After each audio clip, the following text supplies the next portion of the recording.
ايوه عدو المره دي مغير شكلك ها، سبايكي كريستيانو داخل القريه، هذا وانت بالقريه كيف تستعمل داخل المدينه كيف؟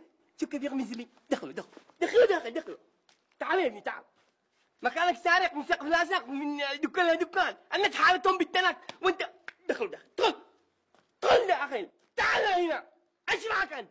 واه انا قاتل. حياك الله، تحياتي، تفضل ولا كمل الذخيره.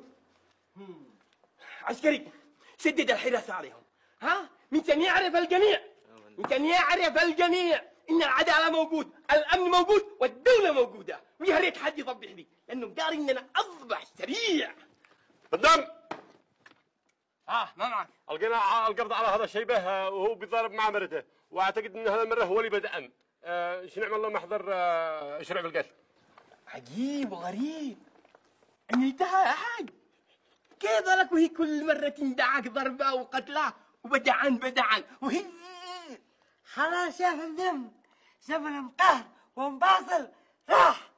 سمعت انه محارب قرعان وانا عملت هجمه قويه لها استباقيه وضربتها وطلقتها. خلاص. الله يحييك يا رجاله،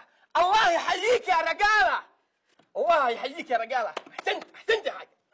يلا ابوك لي انت ابوك لك يا حاج، انت ابوك الدنيا لعبها. كيف انت ضربته؟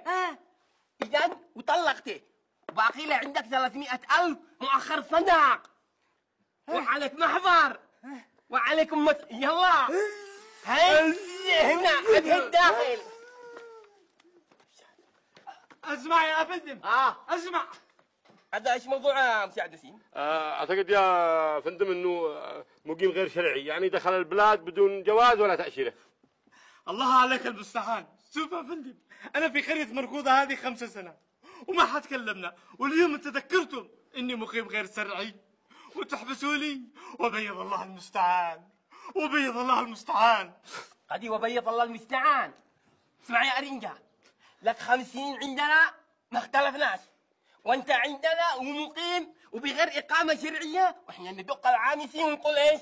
تعامس حرام. لكن انه وقت الازمه لا تنسيش انك ايش؟ قمت بيع الدبه الصغيره هذيك الصغير ب3,000 ريال، وعملت لنا ازمه ومشكله داخل القريه. هذا بطل مسحقي، هذا حق سعدون. شوف انا ساقي بعرقي. ساقي بعرقك وانا ساقي بعرقي، دخلوا الناس هذو. سعد وسيم على طول يا فندم.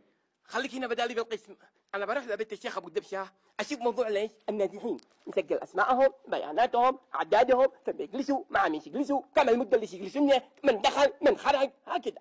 تسجل ليش؟